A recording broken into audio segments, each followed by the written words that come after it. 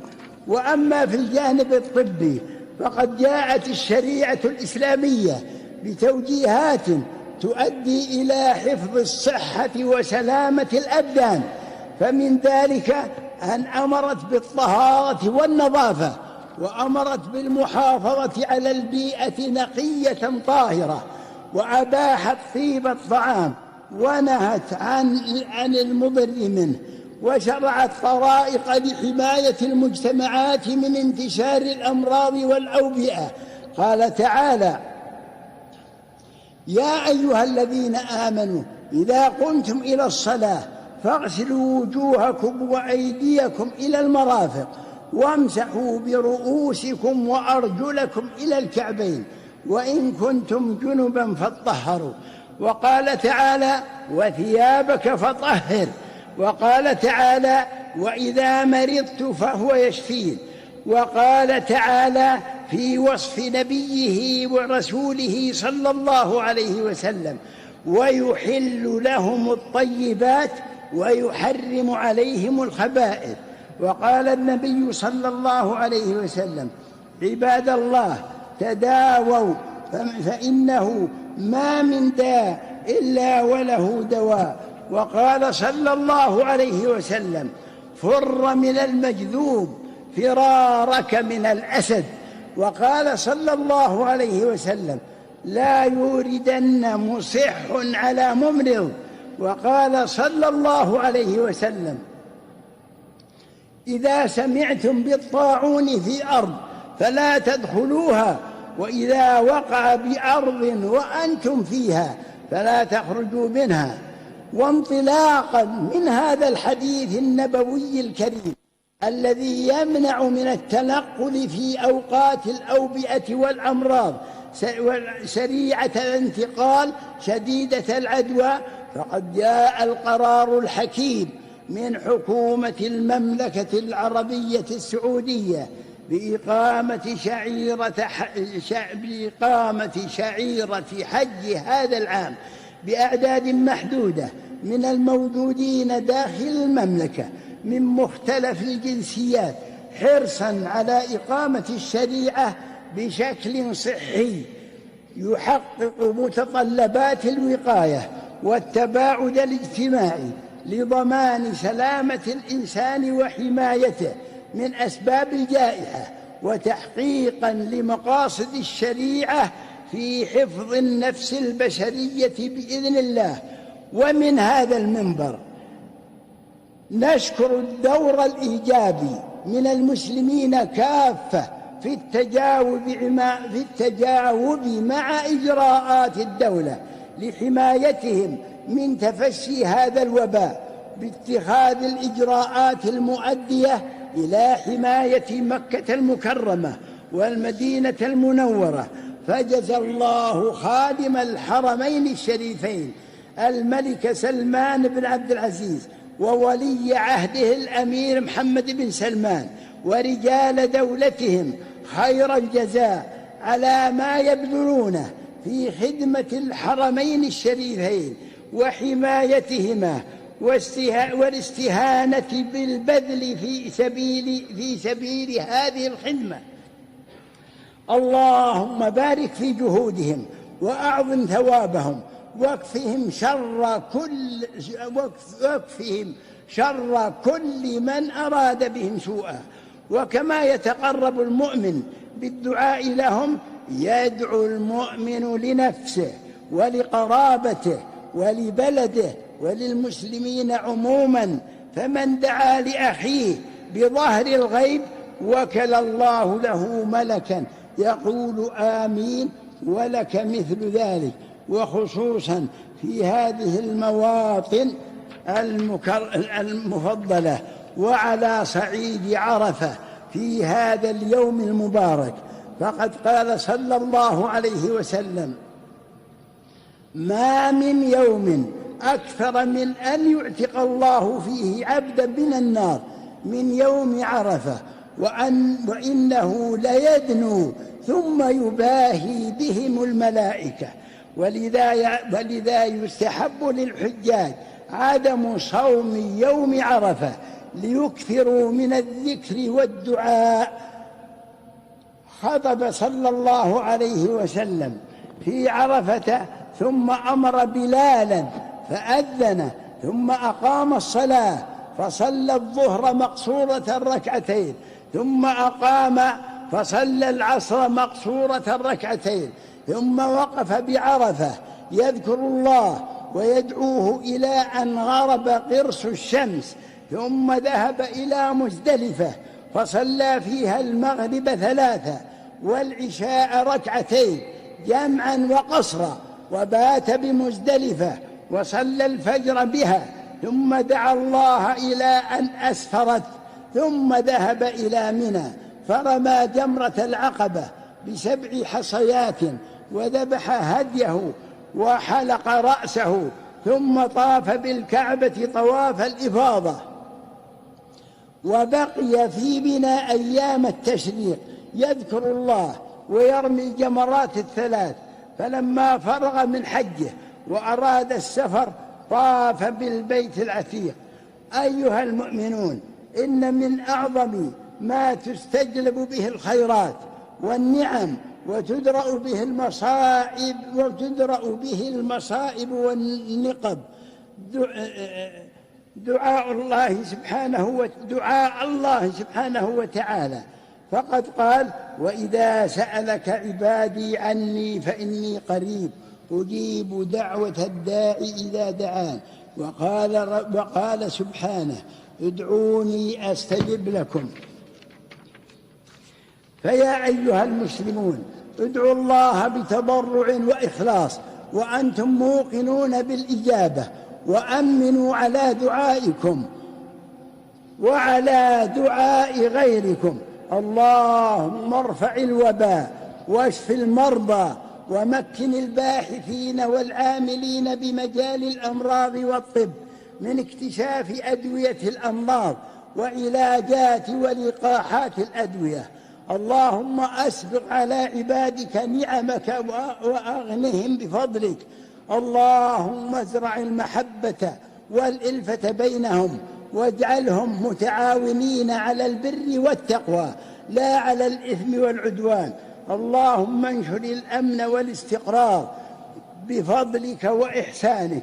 اللهم انشر الصحة والعافية على خادم الحرمين الشريفين وأيده بتوفيقك، وأعنه على تحقيق ما حملته من مسؤولية خدمة الحرمين الشريفين وزوارهما، واجعل ذلك ذخرا له عند ربه على منبر من نور، وشد عضده بنجله الأمين المأمول الأمير محمد بن سلمان ولي عهده المبارك. عباد الله، إن الله يأمر بالعدل والإحسان وإيتاء ذي القربى وينهى عن الفحشاء والمنكر والبغي يعظكم لعلكم تذكرون. فاذكروا الله العظيم يذكركم واشكروه على نعمه يزدكم، وصلوا على رسولكم ونبيكم محمد صلى الله عليه وعلى آله وأصحابه أجمعين، والحمد لله رب العالمين، وصلى الله على نبينا محمد وعلى آله وأصحابه أجمعين.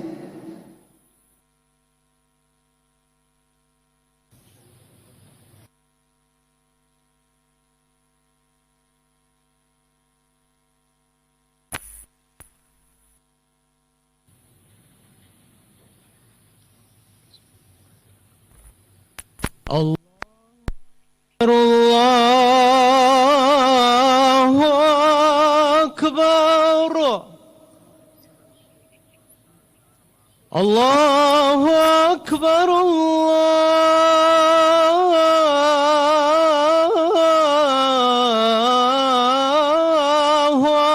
أكبر. أشهد أن لا إله إلا الله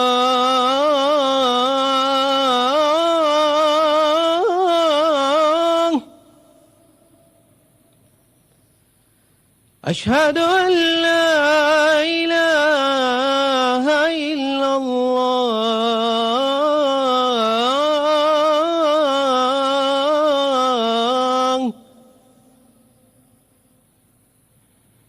أشهد أن محمدًا رسول الله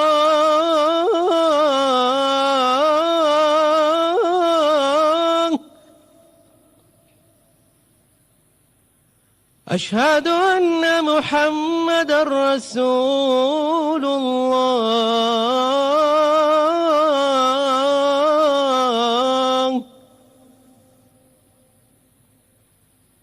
حي على الصلاة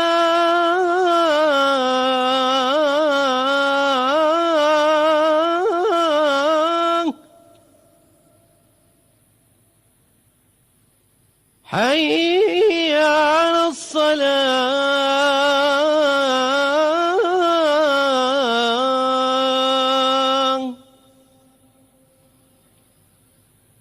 حي على الفلاح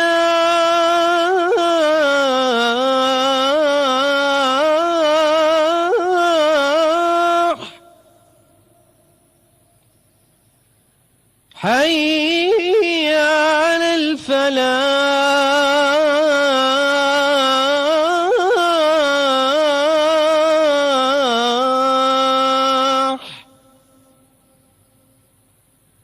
الله أكبر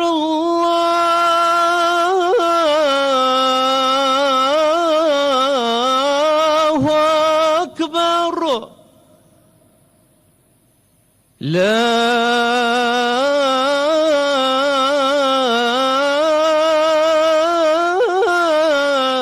إله إلا الله آمین اللہم آمین یا رب العالمین۔ ناظرین محترم، آپ تمام دیکھنے والے سننے والے مسجد نمرہ سے براہ راست جو ہے وہ حج کا خطبہ سماعت کر رہے تھے، اور عربی میں خطبہ تھا۔ ابھی قبلہ پروفیسر ڈاکٹر محمد علی کریمی صاحب آپ اس کا مختصر انداز میں ترجمہ فرمائیں گے۔ میں آپ سے کریمی صاحب گزارش کروں گا۔ بسم اللہ الرحمن الرحیم۔ آج ابھی ہم نے جو خطبہ حج میدان عرفات سے سماعت کیا اس کا خلاصہ، امام حج آج کے اس خطبہ کے آغاز میں اللہ کی حمد اور ثنا کے بعد نبی کریم صلی اللہ تعالی علیہ وسلم کا ذکر فرما رہے تھے۔ امام حج آج کے ابھی اس خطبہ میں فرما رہے تھے کہ جو شخص حج میں شریک ہوا اس کے اگلے پچھلے گناہ معاف ہو جاتے ہیں، اور خاص طور پہ یوم عرفہ کے روزے کی برکات کا ذکر کیا، جس سے سال بھر کے اگلے پچھلے گناہوں کے معاف ہو جانے کا نبی کریم صلی اللہ علیہ وسلم نے اعلان فرمایا۔ امام حج فرما رہے تھے کہ بہترین دعاؤں میں سے جو دعا ہے وہ یوم عرفہ کی دعا ہے، لہٰذا تمام انبیاء جو دعائیں کرتے رہے ان میں سب سے بہترین دعا لا الہ الا اللہ وحدہ لا شریک لہ، اور انہوں نے تلقین فرمائی کہ بار بار سب لوگ اس کا ورد کریں۔ امام حج نے تمام حاجیوں کو دعا دیتے ہوئے کہا، اللہ تعالیٰ آپ کے حج کو قبول فرمائے، اور بے شک وہی ہر چیز پر قادر ہے، اور ہم سب کو اسی کی طرف رجوع کرتے ہوئے اسی کی عبادت کرنی چاہیے۔ امام حج نے پھر نبی کریم صلی اللہ تعالی علیہ وسلم کی رسالت کا ذکر فرمایا، اور فرمایا کہ نبی کریم صلی اللہ علیہ وسلم کی شان یہ ہے کہ وہ تم میں سے کسی بالغ مرد کے باپ نہیں، وہ اللہ کے رسول اور آخری نبی ہیں، اور فرمایا کہ دین مکمل ہو گیا، اب اس دین کو کسی کی محتاجگی نہیں، مسلمانوں کے لیے مناسب ہے کہ وہ اخلاص کو اپنائیں۔ امام حج فرما رہے تھے کہ یہ عرفہ کا موقف ہے، اور آپ نے فرمایا کہ اسی میدان عرفہ میں ہمارے پیارے نبی صلی اللہ علیہ وسلم نے فرمایا تھا الیوم اکملت لکم دینکم واتممت علیکم نعمتی ورضیت لکم الاسلام دینا۔ یہ قرآن کی آیت جس میں دین کے مکمل ہونے اور دین اسلام کو اللہ کی طرف سے پسند کیے جانے کا ذکر ہے۔ اور فرمایا کہ اسلام کی بنیاد 5 ارکان پہ رکھی گئی. بنی الاسلام علی 5، اللہ کی گواہی دینا، نماز، روزہ اور زکوٰۃ، حج. امام حج ارکان ایمان بتا رہے تھے کہ اللہ کی توحید پر ایمان، رسالت، فرشتوں، کتابوں اور آخرت پر ایمان رکھنا، اور یہ بھی واضح کیا کہ اے ایمان والو استعینوا بالصبر والصلاۃ، صبر یعنی روزہ اور نماز سے مدد چاہو. آج جو ہم نے ابھی خطبہ میدان عرفات سے سنا ہے، اس میں امام حج نے اہل تقوی کو صبر کی تلقین فرمائی. اور یقیناً آج کا جو اس وقت پوری دنیا میں کرونا وائرس کا جو تناظر ہے، اسی تناظر میں آیات کو پڑھتے ہوئے فرمایا کہ جو بندہ صبر کرتا ہے اللہ اسے ہی عطا فرماتا ہے، اور اللہ کی طرف سے آزمائشیں ضرور ہیں. وَلَنَبْلُوَنَّكُمْ بِشَيْءٍ مِّنَ الْخَوْفِ، اللہ فرماتا ہے ہم تمہیں آزمائیں گے کبھی بھوک سے، کبھی خوف سے، کبھی مال کی کمی، کبھی جان کی کمی. وَبَشِّرِ الصَّابِرِينَ، صبر کرنے والوں کو خوشخبری دے دیجیے. اور اسی خطبہ کے اندر یہ بھی فرمایا کہ جب کسی بندے پر مصیبت آتی ہے اللہ کی طرف سے اس کے لیے اجر مقرر ہے اور اللہ تعالیٰ اجر عطا فرماتا ہے. اور فرمایا اللہ کی بے شمار نعمتیں ہیں. اللہ فرماتا ہے وَإِن تَعُدُّوا نِعْمَتَ اللَّهِ لَا تُحْصُوهَا، اللہ کی نعمتوں کو گننا چاہو تو شمار نہیں کر سکتے. پروردگار فرماتا ہے ہم یہ ساری چیزیں تمہیں عطا فرماتے ہیں، تمہیں چاہیے کہ تم میری بندگی کرو. اور اللہ فرماتا ہے جو میری اطاعت سے روگردانی کرتا ہے پھر ہم اس کو عذاب الہی میں مبتلا کرتے ہیں. امام حج ابھی خطبے میں فرما رہے تھے اے لوگو تم سب محتاج ہو اور وہ غنی ہے، اور جو تم عمل نیک کرو گے اللہ تمہیں جنت عطا فرمائے گا، اور اس میں وہ نعمتیں ہیں جو تمہارے گمان سے بھی بڑھ کر ہے. امام حج یہ بھی فرما رہے تھے اس وقت فتن ہر طرف بکھرے ہوئے ہیں اور تکالیف کا امت کو سامنا ہے، اور فرمایا کہ اس پر گھبرانے کی ضرورت نہیں. اللہ کا وعدہ ہے فَإِنَّ مَعَ الْعُسْرِ يُسْرًا، اللہ ہر تنگی کے بعد آسانی ضرور عطا فرمائے گا. اور فرمایا یرید اللہ بکم اليسر ولا یرید بکم العسر، اللہ تمہارے لیے آسانی چاہتا ہے، وہ تمہارے لیے تنگی نہیں چاہتا، لہذا تمہیں چاہیے تم اپنے اعمال کی طرف توجہ کرو. امام حج فرما رہے تھے اے لوگو اللہ تعالیٰ نے یہ بھی حکم دیا کہ فقراء اور مساکین کو صدقات و خیرات دیا کرو، اور جو وعدہ کرو اس کو پورا کرو. فرمایا وَأَوْفُوا بِالْعُقُودِ، وعدوں کو پورا کرو. اور ساتھ ہی اسلام کی معاشی زندگی کے اصول بیان کیے. امام حج معاشی زندگی کے اصول میں پہلا اصول بیان کر رہے تھے وَأَحَلَّ اللَّهُ الْبَيْعَ وَحَرَّمَ الرِّبَا، اللہ نے بیع حلال کر دی اور سود کو حرام قرار دیا.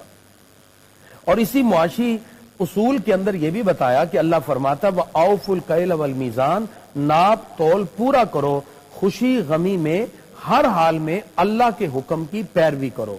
ہر چھوٹا بڑا، ہر طبقے کا بندہ مصیبت اور تکلیف کا سامنا اگرچہ کر رہا ہے لیکن اس کو اللہ کی امداد کی طرف بھی توجہ کرنی چاہیے. اس کے بعد امام حج نے کچھ حقوق العباد ذکر کیے اور یہ آیت پڑھی وَقَضَىٰ رَبُّكَ أَلَّا تَعْبُدُوا إِلَّا إِيَّاهُ وَبِالْوَالِدَيْنِ إِحْسَانًا، بندے کہ وہ اللہ کی عبادت کرے اور والدین سے اس نے سلوک سے پیش آئے. اس کے بعد میاں بیوی کے حقوق ذکر کیے وَعَاشِرُهُنَّ بِالْمَعْرُوفِ، کہ عورتوں کے ساتھ اچھے انداز میں زندگی گزارو. اس کے بعد معاشرے میں باقی لوگوں کے ساتھ، رشتہ داروں کے ساتھ اپنا تعلق اچھا رکھنے کا حکم دیا.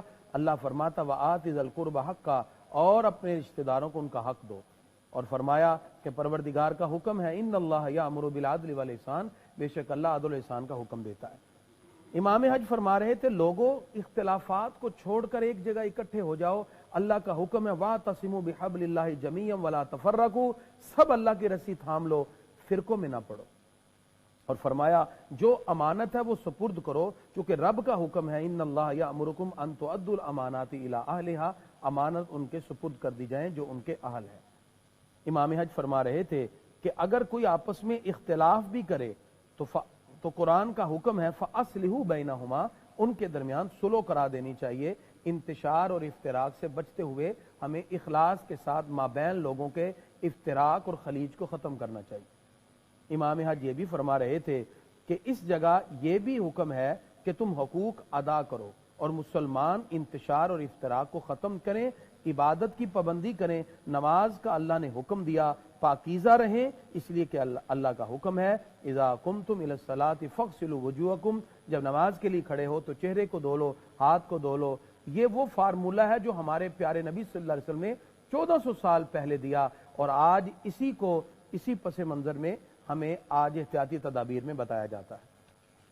اور پھر امام حج فرما رہے تھے کہ اللہ تعالیٰ یہ بھی ارشاد فرماتا ہے وَيُحِلُّ لَهُمُ الطَّيِّبَاتِ وَيُحَرِّمُ عَلَيْهِمُ الْخَبَائِثَ، اللہ نے تمہارے لیے پاکیزہ چیزیں حلال کر دیں اور ناپاک چیزوں کو حرام قرار دیا، لہذا حلال کو حلال جانے اور حرام کو حرام جانے۔ امام حج ان بہت سے دلائل کو ذکر کرنے کے بعد یہ فرما رہے تھے اللہ کا شکر ہے کہ آج ہم فریضہ حج ادا کر رہے ہیں، اور خاص طور پر خادم حرمین شریفین محمد بن سلمان اور شیوخ عرب کا ذکر کیا۔ امام حج نے ان تمام چیزوں کا ذکر کرتے ہوئے ساتھ یہ بھی فرمایا کہ اب دعا کی طرف بڑھیں۔ ایام تشریق کا ذکر کیا کہ ایام تشریق 9، 10، 11، 12، 13 یہ ایام تشریق ہیں، بلند آواز سے اللہ کا ذکر کیا جائے، اور اس کے بعد پھر وہی بات دہرائی کہ وقوف عرفہ میں اللہ ہر دعا کو قبول کرتا ہے، لہذا دعا کرنی چاہیے۔ اللہ فرماتا ہے اجیب دعوت الداعی اذا دعان، جب تم کوئی دعا کرتے ہو میں تمہاری دعا کو قبول کرتا ہوں۔ اس لیے فرمایا ظلم و زیادتی میں کسی کا ساتھ نہ دو، خلوص سے اللہ کی بارگاہ میں دعا کرو۔ اس کے بعد امام حج نے امت مسلمہ کے لیے بہت سی دعائیں کی، جس میں خاص طور پہ یہ دعا کی یا اللہ ہم سب کو ہر شر سے محفوظ فرما، اور اسی طرح انہوں نے ان معاملات کے پس منظر میں پوری امت کی طرف سے وبائی مرض سے نجات کے حوالے سے اور امت مسلمہ کو ان مصائب اور تکالیف سے نکالنے کے حوالے سے خصوصی طور پہ دعا فرمائی۔ یہ خطبہ حج ابھی امام حج نے ارشاد فرمایا اب تمام حجاج کرام میدان عرفات میں ظہر عصر کی نماز اکٹھی پڑھ رہے ہیں، اس کے بعد پھر وہ غروب تک یہاں رہیں گے، اور یہاں سے پھر غروب کے بعد مزدلفہ کی طرف جائیں گے، اور مزدلفہ میں رات گزار کے صبح فجر پڑھ کے پھر مینا میں جا کر حجاج کرام رمی جمرات شیطان کو کنکریاں مار کے قربانی کر کے حلق کروا کے اپنا احرام اتار کے پھر وہ زیارت کا جو خصوصی طواف ہے، طواف زیارت کر کے حج کا فریضہ ادا کریں گے، اور پھر 11، 12 اور 13 تک مسلسل کنکریاں مارتے ہوئے حج کی اس طرح تکمیل ہوگی۔ اللہ بہت شکریہ قبلہ کریمی صاحب وضع فرما رہے تھے، ترجمہ کر رہے تھے جو امام حج آپ نے عربی میں آج کا خطبہ دیا حج کے موقع پر، اور جتنی بھی دعائیں آپ نے مانگی اپنے انداز میں امت مسلمہ کے لیے، تمام دیکھنے والوں کے لیے، سننے والوں کے لیے، پروردگار ہم سب کے حق میں اور تمام دعائیں قبول و منظور فرمائے۔